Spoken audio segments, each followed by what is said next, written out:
Assalamualaikum warahmatullahi wabarakatuh. Saya Hersman Munarif. Senang sekali bisa kembali menjumpai Anda semua. Sebanyak 26 lembaga masyarakat sipil hari Senin, 9 Maret 2026 hari ini ya, mendesak Presiden dan DPR membatalkan perintah siaga 1 Panglima TNI Jenderal Agus Subianto. Ya, karena dinilai ini merupakan langkah inkonstitusional, melangkahi kewenangan Presiden dan mengancam kebebasan masyarakat sipil. Telegram yang ditandatangani tanggal 1 Maret itu memang mengundang kontroversi dan sekaligus pertanyaan besar. Apa sesungguhnya yang terjadi?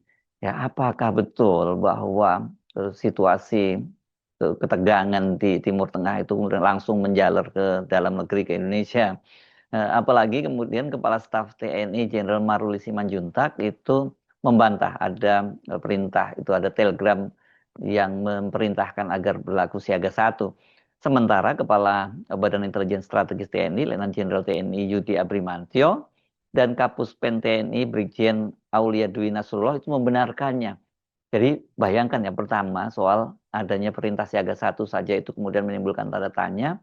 Yang kedua, kemudian adanya perbedaan pendapat atau perbedaan pernyataan itu antara Kepala Staf TNI Angkatan Darat dengan lembaga-lembaga lain di TNI, termasuk juga Kepala Pusat Penerangan TNI Brigjen Aulia Dwi Nasrullah, karena pernyataan Dwi Nasrullah ini pasti ini dia merupakan kepanjangan tangan lah dari Panglima TNI. Dan kemudian pertanyaannya, kalau memang betul ada perintah siaga 1 itu, mengapa kemudian Kepala Staf TNI Jenderal Maruli Simanjuntak membantahnya? Dan sampai sekarang pun belum ada klarifikasi baik dari Mabes TNI maupun Mabes TNI Angkatan Darat. Sementara Istana juga tidak ada komentar. Saya banyak berbicara dengan beberapa kalangan petinggi TNI yang juga mereka sendiri bertanya-tanya, tapi mereka tidak mau dikutip ya namanya. Tapi memang implikasi dari siaga 1 ini sangat serius ya, karena dengan begitu kan berarti sudah ada ancaman nyata di depan mata, dan kemudian konsekuensinya ini sangat serius ya, termasuk berkaitan dengan mobilisasi personel dan juga tentu saja logistiknya. Kenapa? Karena dengan siaga 1 itu berarti kan semua yang sedang cuti atau ada urusan-urusan lain kecuali mungkin urusan keluarga yang sangat penting ya harus dibatalkan dan semua bersiaga di kantor masing-masing. Tentu kalau seperti ini kan kapal-kapal perang dan sebagainya bahan bakarnya mesti sudah diisi penuh. Begitu juga dengan pesawat-pesawat terbang ya. Tentu afturnya dan sebagainya harus disiapkan, kemudian dicek persiapannya semua secara teknis dan sebagainya. Kemudian juga kalau seperti ini kan pasti pilot-pilotnya juga harus mengecek kesehatan, apakah mereka siap siaga menghadapi situasi terburuk dan sebagainya. Jadi implikasinya sangat besar, karena tadi selain mobilisasi tentu ada konsekuensi anggaran dari TNI. Dan kalau kita melihat instruksinya itu kan berarti hari ini setidaknya, karena mulai tanggal berlaku tanggal 1, harusnya hari-hari ini di sejumlah objek-objek vital di seluruh Indonesia, termasuk juga di Jakarta misalnya, beberapa kedutaan besar terutama Amerika Serikat pasti sekarang penjagaannya sudah ditingkatkan, tapi kita tidak melihat ada pergerakan yang signifikan dari prajurit TNI. Nah, pernyataan resmi yang dikeluarkan oleh Koalisi Masyarakat Sipil untuk Reformasi Sektor Keamanan itu disampaikan melalui siaran pers pada hari Senin 9 Maret 2026. Ini terdiri dari 26 lembaga. Ini saya sebut aja beberapa di antaranya yang memang selama ini sangat vokal, seperti misalnya Imparsial, YLBHI, Kontras, Amnesty International, ICW, LBH Jakarta, Setara Institut, dan lain-lain ya. Berikut adalah poin-poin utama dan bunyi pernyataan dari siaran pers tersebut. Ini kalau dari penilaian mereka, katanya pernyataan tersebut yang berjudul Instruksi Siaga 1 Panglima TNI itu inkonstitusional dan ancaman terhadap supremasi sipil. Koalisi menilai bahwa telegram nomor TR garis miring 28 garis miring 2026 yang diterbitkan Panglima TNI tidak sejalan dengan konstitusi. Argumen hukumnya karena itu menjadi kewenangan Presiden. Dan koalisi menekankan bahwa pengerahan kekuatan militer adalah hak prerogatif sipil. Karena itu dinilai melanggar pasal 10 Undang-Undang Dasar 1945 yang berbunyi pengerahan kekuatan militer seharusnya dari tangan Presiden bukan Panglima TNI, mengingat Presiden selaku pemegang kekuasaan tertinggi atas Angkatan Darat, Angkatan Laut, dan Angkatan Udara. Kemudian melanggar pasal 17 Undang-Undang 34 tahun 2004 tentang TNI. Ini yang dikutip oleh, yang disampaikan oleh kelompok koalisi masyarakat sipil ini. Kewenangan pengerahan kekuatan TNI berada pada Presiden dengan persetujuan DPR. Karena itu makanya kemudian yang diminta membatalkan adalah Presiden dan DPR. Menurut koalisi, Panglima TNI itu bersifat teknis operasional dan tidak boleh melakukan penilaian mandiri atas situasi geopolitik untuk menetapkan status siaga nasional. Nah, masalahnya seperti dikatakan oleh koordinator Koalisi Masyarakat Sipil ini, Muhammad Isnur, dari ini dia menyatakan bahwa kondisi saat ini dalam penilaian Koalisi Masyarakat Sipil itu masih dalam kondisi dalam kendali otoritas sipil. Belum ada kondisi eskalasi ancaman yang nyata pada kedaulatan negara yang membutuhkan pelibatan militer dalam kerangka siaga satu. Pelibatan militer dalam operasi selain perang seharusnya menjadi last resort atau pilihan terakhir jika institusi sipil dan penegak hukum sudah tidak mampu mengatasi situasi. Karena itu mereka mengajukan tuntutan resmi, mendesak Presiden Prabowo Subianto dan DPR untuk segera mengevaluasi dan mencabut surat telegram tersebut karena dianggap tidak memiliki urgensi dan menyalahi prosedur ketatanegaraan. Kemudian mengimbau Panglima TNI agar tetap berada dalam koridor tugasnya sebagai alat pertahanan negara yang menjalankan kebijakan politik negara, bukan pembuat kebijakan itu sendiri.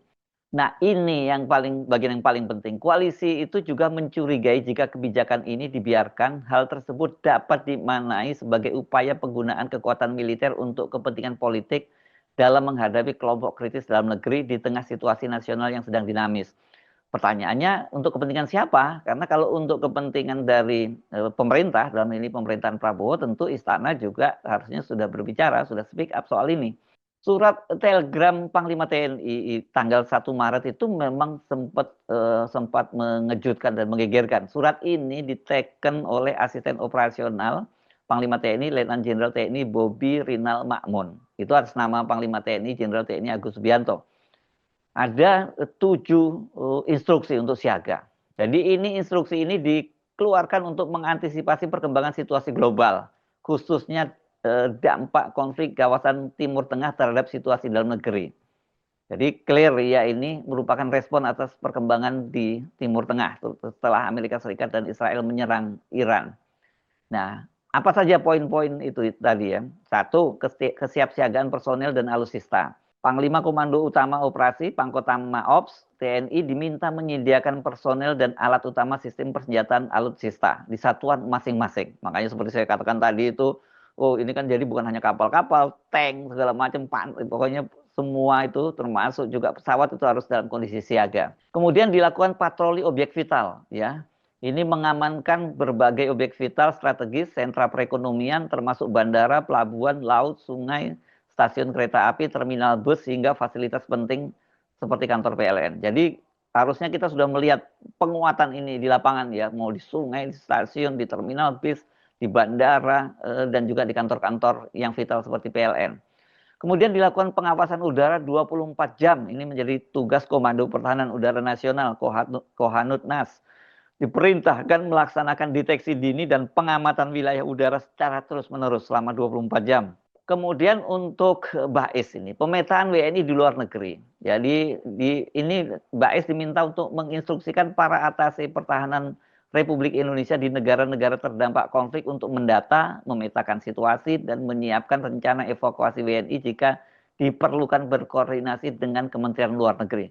Sementara Kementerian Luar Negeri kan menyebutkan ada 514.000 pekerja ya kalau di seluruh kawasan Timur Tengah ini ya. Kalau di Iran hanya ratusan saja pelajar di sana. Kemudian pengamanan kawasan kedutaan. Ini tugas Kodam Jaya Jakarta ya. Ini diminta meningkatkan patroli di objek vital strategis dan kawasan kedutaan besar negara sahabat di wilayah DKI Jakarta untuk menjaga kondisivitas. Kemudian perintah deteksi dini gangguan keamanan. Ini diperintahkan juga Satuan Intelijen TNI. Diperintahkan melakukan deteksi dini dan pencegahan proaktif terhadap potensi gangguan keamanan atau pihak-pihak yang ingin memanfaatkan situasi global untuk mengganggu stabilitas nasional. Dan mereka ini diperintahkan melakukan pelaporan berkala. Nih, seluruh badan pelaksana pusat itu melaksanakan siaga di satuan masing-masing dan wajib melaporkan siap perkembangan situasi. di lapangan kepada Panglima TNI pada kesempatan pertama.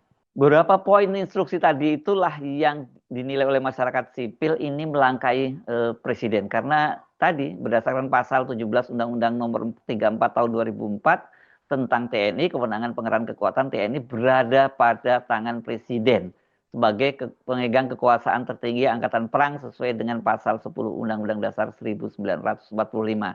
Selain itu kan tadi disebutkan juga bahwa otoritasnya untuk menyatakan siaga secara nasional tadi itu harusnya datangnya juga dari otoritas sipil, dalam hal ini Presiden dengan persetujuan DPR. Nggak boleh itu inisiatif dari Panglima TNI. Nah, kalau kita menyimak penjelasan dari Kapuspen TNI, Brigjen TNI Aulia Dwi Nasrullah, adanya perintah ini katanya bentuk kesiapsiagaan rutin. Ini merupakan lebih ke internal, lebih pada persoalan domestik, tidak ada kaitannya dengan kemungkinan terjadinya perang di kawasan Teluk yang kemudian merambat ke kawasan ini, karena memang terlalu jauh ya, sampai ribuan kilometer. Tetapi memang seperti saya bahas sebelumnya, surat perintah atau surat telegram dari Panglima TNI itu menimbulkan tanda tanya. Apa sesungguhnya yang terjadi? Apakah betul eskalasi dan kemudian imbasnya terhadap dalam negeri, terhadap domestik, politik domestik itu sampai seserius itu? Yang kita lihat sekarang justru yang paling ramai kalau di dalam domestik adalah persoalannya lebih pada soal ekonomi. Setelah harga minyak di pasaran dunia melambung tinggi, yang lebih dikhawatirkan itu memang lebih pada krisis akibat dampak dari ekonomi. Saya kira kalau itu yang dimaksud, ya tidak perlu kemudian ada surat siaga satu semacam itulah ya.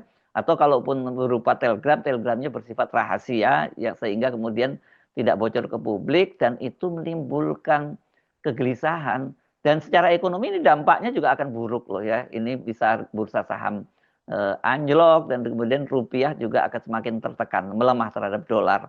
Jadi hal semacam ini memang harus dikalkulasi ulang. Sayangnya sampai sekarang Istana belum memberikan penjelasan soal ini. Apa sesungguhnya terjadi? Benarkah ini merupakan inisiatif dari Panglima TNI atau memang ini instruksi dari Presiden sebagai pemegang kekuasaan tertinggi terhadap Angkatan Perang? Jadi wajar kalau kemudian bukan hanya kalangan masyarakat sipil, sebenarnya internal TNI sendiri juga bertanya-tanya soal ini. Saya Subnu Arif, sampai jumpa lagi. Wassalamualaikum warahmatullahi wabarakatuh.